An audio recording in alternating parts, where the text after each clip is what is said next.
பீடாக் சீரீஸோடைய 12th episode தான் நம்ம இன்றைக்கி ஷூட் பண்ணிட்டு வரோம். இன்றைக்கி நம்மளோட கெஸ்ட் யார் அப்படின்னா ராமலக்ஷ்மி, கிராஃப்ட்லாஜிக்கலி ஃபவுண்டர். அவங்களோட பிஸ்னஸ் என்ன, அவங்க பிஸ்னஸ் ஸ்ட்ராட்டஜிஸ் என்ன அப்படின்றத நம்ம அவங்ககிட்ட கேட்டு தெரிஞ்சுக்கலாம். இந்த வீடியோ கடைசி வரைக்கும் பார்த்தீங்க அப்படின்னா ஒரு வேல்யூபிள் இன்ட்ரெஸ்ட் கண்டிப்பாக கிடைக்கும். So let's get into the video. வணக்கம் மேம். வணக்கம். எப்படி இருக்கீங்க? நல்லா இருக்கேன் வெங்கட், நீங்கள் எப்படி இருக்கீங்க? Yeah fine. ஸோ உங்கள் பிஸ்னஸ் பற்றி நம்ம பேச போகிறோம். அதுக்கு முன்னாடி உங்களை பற்றி ஒரு ஷார்ட் இன்ட்ரோ மட்டும் சொல்லுங்கள். Sure. Ramalakshmi from Chennai. So born and brought up இங்கே தான், and I am an IT professional. Apart from that உங்களுக்கே தெரிஞ்ச மாதிரி I have a brand call craft logically me. So அதில் வந்து I do handmade jewellery, home decor, accessories and gifts. So handmade jewellery அப்படின்னா majorly focusing on wire jewellery. So craft ஒயரில் I make jewellery and accessories and gifts வந்து key chains அந்த மாதிரி, home decors அந்த மாதிரி இதெல்லாம் ரெசின்லேயும் பண்ணிட்டு வரேன். Apart from that macrame and dot மண்டலாமும் கற்றுருக்கேன். ஸோ எக்ஸ்பர்ட்னு பார்த்தீங்கன்னா ஒயர் ஜுவல்லரி அண்ட் ரெசினில் majority of the products are into wire jewellery. சொல்லும் போதே இவ்வளோ சொல்கிறீங்க. ஐ மீன் வந்து இப்போது உங்களால் எப்படி ஹேண்டில் பண்ண முடியுது என் கேள்வி. இப்போது ஒர்க்கையும் பார்த்துக்கிட்டு எம்ப்ளாயியாகவும் நீங்கள் ஒரு கம்பெனியில் இருக்கீங்க, அது போக உங்கள் பிஸ்னஸையும் ஹேண்டில் பண்ணுறீங்க, வீட்டையும் பார்த்துக்கிறீங்க. இது 3 விஷயத்தையும் உங்களால் எப்படி ஹேண்டில் பண்ண முடியுது? கண்டிப்பாக இது வந்து பிளான்டாக நான் வந்து பிஸ்னஸ் ஆரம்பிக்கணும் அப்படின்னு நினச்சதே கிடையாது. நான் சொன்ன மாதிரி ப்ராப்பராக ஐடிக்காக தான் லைஃப்பை பிளான் பண்ணது. கம்ப்யூட்டர் கோர்சஸ் படித்ததும் சரி, இன்ஜினியரிங் முடிக்கும் போதே தெரியும் கண்டிப்பாக ஐடியில் தான் ஐ எண்ட் அப் அப்படின்ட்டு. பிகாஸ் வீட்டில் மைண்ட் செட் பண்ணிட்டாங்க, ரொம்ப ரெஸ்பான்சிபிலிட்டி சொல்லி கொடுத்து வளர்க்குற அப்பா. ஸோ அப்பா சொல்லிட்டாரு, ஒரே எக்ஸ்பெக்டேஷன் தான், நல்லா படி, நல்லா மார்க் வாங்கிட்டு நல்ல காலேஜில் வெளியே வந்து நல்ல வேலைக்கு போயிடு. அது மட்டும் தான் ஒரே எக்ஸ்பெக்டேஷனாக இருந்தது என்கிட்டேருந்து. ஸோ நான் எதிர்பார்க்கல இந்த மாதிரி இன்னொரு விஷயம் நான் லைஃப்பில் ஆட் பண்ணிக்குவேன், லைஃப் ஃபுல்லாக ஐடி தான் அப்படி தான் நினச்சிட்டு இருந்தேன். ஆனால் அதை பிடிச்சி தான் பண்ணேன். கம்ப்யூட்டர்ஸ் கற்றுக்கிட்டதும் சரி, கோர்சஸ் போனதும் சரி, அதுக்காக நான் என்னை ப்ரிப்பேர் பண்ணிக்கிட்டேன் ஐடிக்காக. ஸோ அது எல்லாமே பிடிச்சி தான் பண்ணேன். ரொம்ப பிடிச்சி தான் கம்ப்யூட்டர் ஃபீல்ட்லேயே போகணும் அப்படின்னு பிளான் பண்ணி தான் போனேன். ஆனால் இது வந்து அன்எக்ஸ்பெக்டடாக என் லைஃப்பில் எனக்கு வந்து பிடிச்சதுன்னு சொல்லலாம். பிகாஸ் ஜாபில் இருக்கும்போது ஒரு சின்ன பிரேக்கில் தான் வந்து ஒரு மெட்டர்னிட்டி பிரேக்கில் தான் வந்து ஜுவல்லரி பண்ண முடியும் நம்மளே அப்படின்னு ஒரு விஷயத்த வந்து ஃபேஸ்புக்கில் எதேச்சியாக நம்ம சும்மா ப்ரௌஸ் பண்ணிட்டு இருக்கும்போது கண்டுபிடிச்சது தான். என் ஃப்ரெண்டு ஒருத்தவங்க வந்து குவில்லிங் ஜுவல்லரி போஸ்ட் பண்ணியிருந்தாங்க. என்னத்தை நம்மளோட ஜுவல்லரியை நம்மளே பண்ணிக்க முடியுமா அப்படின்னு ஒரு எக்ஸைட்மெண்ட்டில் ஆரம்பிச்சது. பிகாஸ் எனக்கு ஜுவல்லரி வேர் பண்ணிக்க ரொம்ப பிடிக்கும். ஸோ இது நம்மளே பண்ண முடியுமா அப்படின்ற எக்ஸைட்மெண்ட்டில் ஆரம்பிச்சது தான். இது எப்படி சமாளித்தேன் அப்படின்னா, நிஜமாக அந்த ஒரு பேஷன் தான். அந்த எக்ஸைட்மெண்ட்டில் ஆரம்பித்த அந்த எக்ஸைட்மெண்ட் இன்னும் முடியல. இன்னமும் இப்போவும் இன்றைக்கி வரைக்கும் நான் ஒரு விஷயம் பண்ணுறேன் அப்படின்னா அதில் எனக்கு அதே எக்ஸைட்மெண்ட் தான் இருக்குது. ஒரு விஷயம் நான் க்ரியேட் பண்ணுறேன், என் கையால் நான் ஒரு விஷயம் க்ரியேட் பண்ணுறேன், அது யாராவது பிடிச்சிருக்குன்னு சொல்லுவாங்களா? ஸோ அதோட அவுட்புட் என்ன வரப்போகுது? நான் என்னோடய ஒயர் ஜுவல்லரி நிறைய பண்ணும்போது அவுட்கமே நான் பண்ணி முடிக்கும் போது தான் எனக்கு தெரியும், ஓகே நான் ஒரு பிளானில் பண்ணுவேன், பட் அந்த க்ரியேட்டிவ் ப்ராசஸில் எனக்கு என்ன வரப்போகுதுன்ற அவுட்கமே நியூவாக இருக்கும். ஸோ அந்த மாதிரி ஒரு விஷயந்தான் அந்த எக்ஸைட்மெண்ட், அந்த பேஷன் தான் சொல்வேன் நான். இன்னமும் அதை மேனேஜ் பண்ணிட்டு இன்னமும் நான் பண்ணிகிட்ருக்கிறது காரணம். பிகாஸ் நீங்கள் சொன்ன மாதிரி வந்து ஸ்டார்ட் பண்ணது 9.5 years பேக் 2014 ஒரு விளையாட்டாக ஸ்டார்ட் பண்ணது தான். எனக்கு நான் ஜுவல்லரி பண்ணிக்கணும், எனக்கும் என் சிஸ்டருக்கும் ஜுவல்லரி பண்ணிக்கணும், நம்ம ஜுவல்லரி நம்ம ட்ரெஸ்க்கு மேட்ச் பண்ணி நம்மளே பண்ணிக்கணும்னு ஒரு எக்ஸைட்மெண்ட் ஸ்டார்ட் பண்ணது தான். பட் ஜேர்னி வந்து அப்படியே பிஸ்னஸாக மாறினது. அது வந்து ஓகே, என்ன மெட்டீரியல்ஸ்லாம் நீங்கள் பயன்படுத்தி அந்த ஜெம்ஸ் வந்து? ஸோ இப்போ வந்து மெஜாரிட்டி வந்து ஒயர் ஜுவல்லரியில் தான் பண்ணிகிட்ருக்கேன். ஒயர் அப்படின்றது வந்து ஸோ ஒயர் ஜுவல்லரிக்கு முன்னாடி நான் நிறைய விதமான கிராஃப்ட் பண்ணியிருக்கேன். பேப்பர் குவில்லிங்கில் ஸ்டார்ட் பண்ணும்போது பேப்பர் தான் பேஸாக இருந்தது. அப்புறம் பேப்பர் பேஸ் ஜுவல்லரின்னு சொல்லிட்டு, பேப்பர் குவில்லின்றது ஸ்ட்ரிப்ஸ் வச்சு பண்ணுவாங்க, குவில்லிங் ஸ்ட்ரிப்ஸ் வச்சு பண்ணுவோம். ஸோ அதே பேப்பர் பேஸ்ன்றது வந்து பேப்பர்ஸே, கிராஃப்ட் பேப்பர்ஸே இருக்கும், கார்ட் ஸ்டாக்ஸ்ன்னு சொல்லுவாங்க, அதை வச்சு பேப்பர் பேஸ் ஜுவல்லரி பண்ணிட்டு இருந்தோம். அந்த டைமில் மார்க்கெட்டில் எது ரொம்ப காமனாக, ரொம்ப ப்ரிடாமினண்ட்டாக மார்க்கெட்டில் வந்து இருந்ததோ அதை வச்சு தான் பண்ணிகிட்டு இருந்தேன். அப்புறம் ரெசின் பண்ணிகிட்டு இருந்தேன். இப்போ வந்து ஒயர் அப்படின்றது வந்து ரொம்ப எதிர்பாராமல் என்னோடய லைஃப்பில் அதை பற்றி எனக்கு ரொம்ப தெரியாது. நான் சொன்ன மாதிரி ஆர்ட் அண்ட் கிராஃப்ட் பேக்ரவுண்டே கிடையாது. ஸோ ஒன்று எக்ஸ்ப்ளோர் பண்ணும்போது நிறைய ரிசர்ச் பண்ணுவேன். கம்ப்ளீட்டாக ஒரு வாட்டர் ப்ரூஃபாக ஒரு ஜுவல்லரி இருக்கணும் அப்படின்னு நினச்சேன். நான் பேப்பரில் பண்ணும்போது அதுதான் பெரிய ட்ராபேக். என்கிட்ட கேட்குறவங்க எல்லாருமே தண்ணி பட்டா ஸ்பாயில் ஆயிரும்ல, ஸ்வெட் பட்டா ஸ்பாயில் ஆயிரும்ல, மாய்ஸ்சர், இது வந்து எல்லாருக்குமே இருக்கிற சேலஞ்ச், ஹேண்ட்மேட் ஜுவல்லரியில் இருக்கிற சேலஞ்ச். ஸோ எதுவாக இருந்தாலும் நம்ம க்ளூ போட்டு தான் ஸ்டிக் பண்ணுறோம். அதுலேயே தண்ணி பட்டாலுமே 4 பட யூஸ் பண்ணும்போது டேமேஜஸ் இருக்கும். ஸோ அதுக்கு ஒரு சொல்யூஷனாக என்ன, நம்ம எப்படியாவது வாட்டர்னால டேமேஜ் ஆகக்கூடாது அப்படின்னு ஒரு சொல்யூஷன் தேடிட்டே இருக்கும்போது தான் ஒயர் அப்படின்ற ஒரு விஷயத்த நான் ரியலைஸ் பண்ணேன். அது வந்து ரொம்ப கம்மி இந்தியா மார்க்கெட்டில் வந்து அவ்வளோ ப்ரிடாமினண்ட்டாக அது இன்னும் யூஸ் ஆகலை. பட் அவுட் சைட் இந்தியா பார்த்தீங்கன்னா இன்டர்நேஷ்னல் மார்க்கெட்ஸில் wire jewellery and wire art வந்து ரொம்ப ரொம்ப ரொம்ப பெரிய விஷயம். ரொம்ப நிறைய கண்ட்ரீஸில் வந்து இது வந்து it's a very big thing சொன்னால் வெரி பிக் பிஸ்னஸ் சொல்கிறேன். ரொம்பவே ஃபாஸ்ட் மூவிங்காக இருக்கிற விஷயம். ஸோ இந்தியாவில் ரொம்ப யூனிக்காக இருக்குது அப்படின்னு சொல்லிட்டு அதை நான் ரியலைஸ் பண்ணேன். So why not we do that? எல்லாரும் ஒரு பக்கம் போனால் நான் யூஸ்வலி இன்னொரு பக்கம் போகிறேன். அதுதான் நான் I don't follow the usual trend. நான் கொஞ்சம் ஏதாவது வித்தியாசமாக பண்ணோம் அப்படின்னு நினச்சிட்டே இருந்தேன். அப்போ தான் ஐ ஃபவுண்ட் திஸ். அப்படி தான் இப்போ என்னோட மேஜர் கிராஃப்ட் வந்து இஸ் இன்டு ஒயர். அதில் வந்து ஒரு 6 இயர்ஸாக நான் வந்து ஒயரில் ஜுவல்லரி பண்ணிகிட்ருக்கேன். ஸோ இப்போ நான் பேர் பண்ணிருக்கிறது எல்லாமே ஒயரில் பண்ணது தான். ஜுவல்லரியில் வந்து இன்னோவேஷன்ஸ் கிரியேஷன்ஸ்லாம் ரொம்ப முக்கியம் இல்லையா? உங்கள் இதில் வந்து எந்த மாதிரியான கிரியேஷன் இன்னோவேஷன்ஸ்லாம் நீங்கள் வச்சுருக்கீங்க? கிராஃப்ட்லாஜிக்கலி மீயோடைய ஸ்பெஷல்னால் என்ன அப்படின்னு சொல்லுங்கள். ஸோ என்னோட யூஎஸ்பி அப்படின்னு பார்த்தீங்கன்னா என்னோட ஒயர் ஜுவல்லரி, என்னோட ஒயர் பெண்டன்ஸ் அதெல்லாம் பார்த்தீங்கன்னா தேர் ஒன் ஆஃப் அ கைண்டுன்னு சொல்லுவாங்க. ஸோ இந்த ஒன் ஆஃப் அ கைண்டுன்ற வார்த்தை வந்து உங்களுக்கு பண்ண மாதிரி நான் இன்னொருத்தவங்களுக்கு பண்ண முடியாது. இப்போது ஒரு பெண்டன்ட் நான் வந்து நேச்சுரல் ஜெம் ஸ்டோன்ஸ் வச்சு மோஸ்ட் ஆஃப் மை ஜுவல்லரி வந்து பார்த்திங்கன்னா நேச்சுரல் ஜெம் ஸ்டோன்ஸ் வச்சு பண்ணுவேன். ஸோ ஜெய்ப்பூருமே நார்த்தில் ஜெம்ஸ்டோன் டீலர்ஸ் இருப்பாங்க. ஸோ அவங்கள்ட்டேருந்து சோர்ஸ் பண்ணி அந்த ஜெம்ஸ்டோன் நேச்சுரலி சோர்ஸ்டு ஜெம்ஸ்டோனாக இருக்கான்னு பார்த்து ஸோ அந்த மாதிரி ஜெம்ஸ்டோன்ஸ் வச்சு அதில் ஒயர் ரேப் பண்ணி அது ஒரு பெண்டண்ட்டாக பண்ணேன்னு வச்சுக்கோங்களேன். இப்போ ஒரு ஸ்டோன் மாதிரி இன்னொரு ஸ்டோன் இருக்கவே இருக்காது. ஏன்னா ஒரு நேச்சுரல் ஸ்டோன் நம்ம நேச்சுரலாக இருக்கிற விஷயம் நேச்சர் வந்து டியூப்ளிகேட் எல்லாமே எக்ஸாக்டாக இருக்காது. நம்மளோட ஒன் சைடே வந்து நம்ம சிமெட்ரிக் கிடையாது கரெக்டாக. ஸோ நேச்சரில் ஒரே மாதிரி இன்னொரு விஷயம் இருக்காது. ஒன்றுலேயும் ஒரு புதுமை இருக்கும். ஸோ அந்த மாதிரி ஒரு யூனிக்கான விஷயம் தான் இப்போ நான் பண்ணுறதும். என்னோட ஜெம்ஸ்டோன் ஜுவல்லரியும் ஒன் ஆஃப் அ கைண்ட் அப்படின்றது வந்து ரொம்ப காமன் ஒயர் ஜுவல்லரி வேர்ல்டில். ஒயர் ஜுவல்லரி பற்றி நிறைய பரிச்சயமாக இருக்குது உங்களுக்கு புரியும். ஒன் ஆஃப் அ கைண்ட்றது ரொம்ப ரொம்ப காமனான ஒரு விஷயம். ஏன்னா ஒருத்தருமே அதில் வந்து ஜெம்ஸ்டோன் வச்சு பண்ணுவாங்க. ஒரு ஜெம்ஸ்டோனுமே நேச்சுரல் ஜெம்ஸ்டோனாக இருந்துச்சுன்னா அது வந்து யூனிக்காக தான் இருக்கும். அண்ட் ஹேண்ட்மேட் பொறுத்த வரைக்கும் உங்களுக்கே தெரியும் ஒரே மாதிரி அப்படியே எக்ஸாக்டாக அச்செல்லாம் நம்மளால் 10 பண்ணவே முடியாது. ஒன்றுத்துலேயும் நம்ம ஒரு விஷயம் யூனிக்காக கொண்டு வருவாங்க. என்னோட ஒர்க் ஒன்றுத்துலையுமே நான் புது டிசைன். ஏன்னா சில கஸ்டமர்ஸ் கேட்பாங்க எனக்கு அதே டிசைன் அப்படியே ரெப்ளிகேட் பண்ணுங்கன்ட்டு. முயற்சி பண்ணாலும் ஏதாவது ஒரு விஷயம் வித்தியாசமாக பண்ணணும் அப்படின்றது தான் என் மைண்டில் தோணும். க்ரியேட்டிவாக என்ன பண்ண முடியுமா இதில் அப்படின்ட்டு தான். வித் தேர் என்ன சொல்கிறது அவங்க அக்செப்ட் பண்ணிக்கிட்டாங்கன்னா அவங்கள்ட்ட கேட்டுட்டு நான் கொஞ்சம் புதுசாக பண்ணலாமா அப்படி கூட நான் பண்ணியிருக்கேன். ஸோ ஒரு ப்ராடக்ட்டும் யூனிக்காக இருக்கணும் அப்படின்றது தான் என்னோட தாட். உங்களுடைய அடுத்த கட்டம் பயணம் ஆல்ரெடி நான் அந்த ஜேர்னி ஸ்டார்ட் பண்ணிட்டேன்னு சொல்லலாம். 2020க்கு ஒரு வருஷம் முன்னாடி வந்து பார்த்திங்கன்னா ஒரு பிரேக் மாதிரி தான் இருந்தது. நிறைய விஷயங்கள் பர்சனல் அண்ட் ஆஃபீஸ் எல்லாமே கொஞ்சம் வந்து ஒரு பெரிய பிரேக் எடுத்திருந்தேன். அதுக்கப்புறம் வந்து இன்ஸ்டாகிராம் ஆகிடுச்சு. எல்லாம் ஃபேஸ்புக்கில் இருந்து இன்ஸ்டாகிராமோட ட்ரான்சிஷனே எனக்கு டைம் எடுத்துச்சு. ஸோ அப்போ என்னோட மெயின் ஃபோக்கஸ் என்னென்னா என்னோட கிராஃப்ட்லாஜிக்கலி பற்றி வெளியே தெரியணும் அப்படின்ட்டு.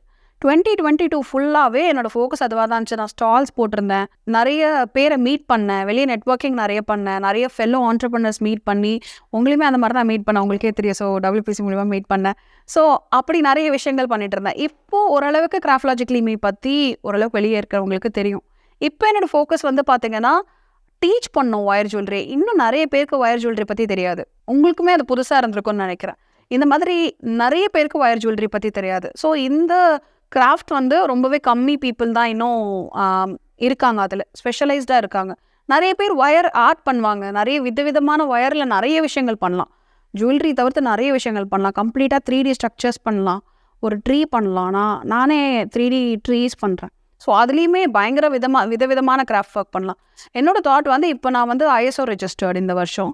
ஸோ நெக்ஸ்ட் இயர் என்னோடய ஃபோக்கஸ் வந்து to teach wire jewellery. So அதுக்கு நான் 3 levels in my advanced levels in expertise கொண்டு வந்திருக்கேன். Basic, intermediate and advance level of wire jewellery.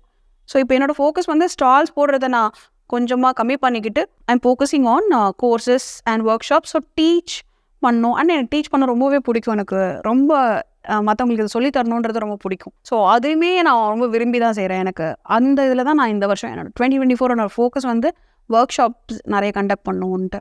ரொம்ப எனக்கு ஆஃபீஸோடு சேர்த்து இதை மேனேஜ் பண்ணுறது ரொம்பவே கொஞ்சம் சேலஞ்ச் தான்.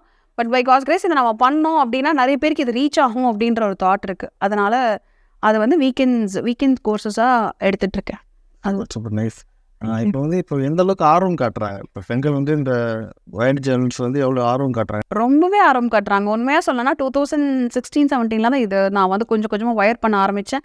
அப்போ வந்து யாருக்குமே இது புரியல நான் இது கையில் பண்ணியிருக்கேன்ட்டே. நான் ஒரு வந்து கலாக்ஷேத்ராவில் வந்து 2017 என்னோட ஸ்டால் போட்டிருந்தேன் நவம்பர் கிட்ட. அப்போ வந்து குவில்லிங்கும் வச்சுருந்தேன். ஏன்னா அப்போ தான் நான் குவில்லிங்லேருந்து ஒயர் ஜுவல்லரிக்கு கற்றுக்கிட்டு மூவ் ஆன டைம். ஸோ குவில்லிங்கும் நிறைய வச்சுருந்தேன். குவில்லிங் எல்லாருமே பார்த்துட்டாங்க, மார்க்கெட்டில் ரொம்ப ஃபெமிலியர் ஆகிட்டு. ஒயர் வந்து பார்த்திங்கன்னா எல்லாருக்குமே ரொம்ப புதுசாகவே இருந்தது. அதை வந்து இது என்னது, இது நீங்கள் பண்ணீங்களா, ஒரு மாதிரி ஷாக்காக தான் கேட்பாங்க, ஹேண்ட்மேடா இது அப்படி சொல்லிட்டு. இன்னமும் அந்த ஷாக் இருக்குது. பட் இப்போ நிறைய பேருக்கு அது ரீச் ஆயிடுச்சு. இப்போ என்ன கேள்விப்படுறேன், ஓ இது இந்தியாவில் பண்ணுறாங்களா, இதை நான் பார்த்துருக்கேன். ஸோ அந்தளவுக்கு இதோட வரவேற்பு இருக்குது. இப்போ நான் ஒரு ஒர்க் ஷாப்க்கு நான் ஆட் போடுறேன் அப்படின்னா என்கொயரிஸ் நிறைய வருது. நிறைய பேருக்கு இதை பற்றி தெரியுது, நிறைய பேர் கற்றுக்கணும்னு இருக்காங்க. ஸோ அது பயங்கரமாக ஒயர் பற்றி மட்டும் இல்லாமல் நான் அப்சர்வ் பண்ண விஷயம், கரெக்டாகவும் இருக்கலாம் தப்பாகவும் இருக்கலாம், ஹேண்ட்மேட் அப்படின்னு ஒரு விஷயம் வந்து பயங்கரமாக ஒரு அக்செப்டன்ஸ் வந்திருக்கு. முன்னாடி ஹேண்ட்மேடாக இருந்தாலும் அக்செப்டன்ஸ்ன்றதை விட அதுக்கு பின்னாடி எவ்வளோ வேலை இருக்குது அப்படின்றது வந்து ஐ திங்க் பப்ளிக்கு புரிஞ்சிருக்கு. பிகாஸ் கோவிட் அப்படின்னு வரும்போது தான் நம்ம வந்து நிறைய விஷயங்கள் எக்ஸ்ப்ளோர் பண்ணும்போது நிறைய பேரோட க்ரியேட்டிவிட்டி வீட்டிலேருந்து வெளியே வந்தது நம்ம பார்த்தோம். ஸோ அந்த ஒரு சர்க்கிள் வந்தது. கடவுள் புண்ணியத்தில் ஐ திங்க் ஹேண்ட்மேட் ஆர்டிஸ்ட்க்குலாம் ஒரு பெரிய ஒரு பிளெஸ்ஸிங் சொல்லணும். நிறைய பேர் லாக்டவுன் அதெல்லாம் நம்ம ஃபீல் பண்ணோம். பட் அது ஒரு பிளெஸ்ஸிங் டைம் தான் நினைக்கிறேன். பிகாஸ் நிறைய பேர் அவங்கள எக்ஸ்ப்ளோர் பண்ணிக்கிட்டாங்க. அது மூலிமா நம்மளுக்குள்ளே இந்த ஒரு திறமை இருக்குது, நம்மளால் கையில் ஒரு விஷயம் பண்ண முடியுன்றது. Even if it is cooking, எவ்வளவோ பேர் கண்டிப்பாக ஏதாவது ஒரு ரெசிபி, நிறைய வீடியோஸ் பார்த்துருப்போம், ஏதாவது ஒரு ரெசிபியாக ட்ரை பண்ணியிருப்போம். ஸோ அதை நம்ம எக்ஸ்ப்ளோர் பண்ணிக்கிறது தானே.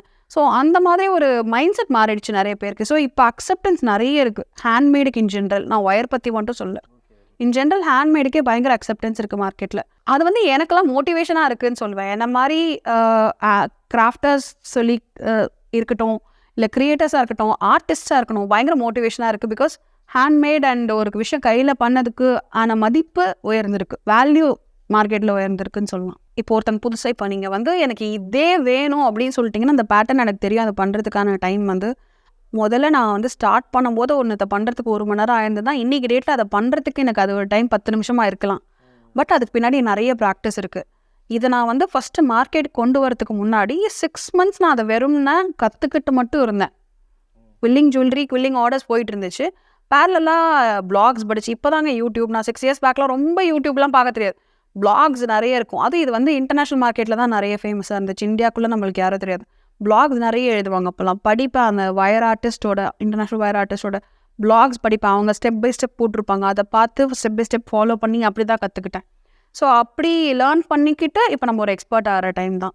ஸோ அப்போது கண்டிப்பாக ஒரு விஷயம் பண்ணுறதுக்கு 1 hour எடுத்துக்கிறேன் அப்படின்னா இப்போ நான் 10 minutes எடுத்துப்பேன். மெயினாக இப்போ பெரிய டைம் எடுக்கிற ப்ராசஸ் அப்படின்னு பார்த்தீங்கன்னா ஒரு டிசைன் ஆகிற வரைக்கும் தான். என்னோடய ஃபோன் எடுத்து பார்த்தீங்கன்னா என்னோடய சாம்சங் நோட்ஸில் ஃபுல்லாக I would have scribbled lots of designs.